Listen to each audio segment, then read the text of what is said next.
ఖమ్మం జిల్లా వెలుగుమట్ల భూదాన్ భూముల్లో ఆక్రమణలను తొలగించారు రెవెన్యూ అధికారులు. జేసీబీతో ఇళ్లను నేలమట్టం చేశారు అధికారులు.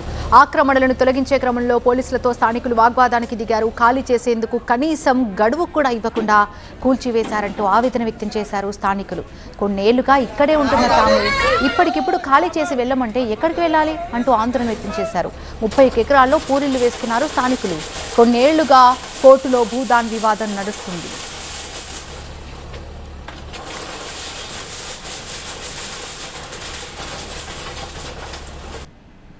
అనేక సార్లు కలెక్టర్ గారు పోయినాం, ఆర్డీఓ తెచ్చిపోయినాం, ఎంఆర్ తెచ్చిపోయినాం. ఇగో నాకు ఆపరేషన్ అయింది, చూడండి, ఇగో చూడండి సార్, నాకు ఆపరేషన్ అయింది. మేము చెప్తాను ఇవాళ నాకు ఎన్ని పోస్ట్ ఆపరేషన్ అయింది, ఇగో చూడండి, ఎన్ని పోస్ట్ ఆపరేషన్ అయింది నాకు. మేము పేదలేం సార్, మేము ఉన్నోళ్ళమేం కాము. మేము 20 ఏళ్ళ నుంచి మేము పోతున్నాం సార్. మీ దండం పెడతాం.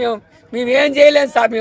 ఇంత ఘోరంగా మాకు ఏమి చెప్పకుండా, కనీసం నోటీసులు ఇవ్వకుండా, కనీసం ఏమి చెప్పకుండా ఇప్పుడు కొలుస్తారు సార్. ఇలా ఘోరంగా దండం పెడతారు. మీకు కాలు పెట్టుకుంటాం. ప్రభుత్వం ఇప్పుడు వచ్చి ఇవాళ గోలగడుతుంటే మేము ఎడిపోవాలా? మాకెక్కడ ఇల్లు కూడా లేదు. మేమేమి చచ్చిపోవాలా? ఎక్కడ చచ్చిపోవాలా? వాళ్ళని కాడ ఇక్కడ ఉందమ్మా, మీకు ఇస్తున్నాం పోండి అని చెప్పితే ఖాళీ చేస్తాం కదా. ఇట్లా అకస్మాత్తుకు వచ్చి నెట్టి పదైతే ఎక్కడికి వెళ్ళాలి? ఇప్పుడు మేము పొమ్మనంటే ఎటు పోవాలా చెప్పండి? ఇప్పుడు మమ్మల్ని కూడా అలానే ఇంట్లో వేసి సాగు కొట్టండి. ఎందుకు మరి బతికేం చెయ్యాలా?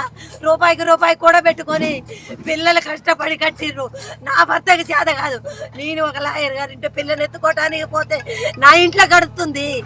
ఏం చెయ్యాలా ఇప్పుడు? నా పరిస్థితి ఏంది చెప్పండి మరి.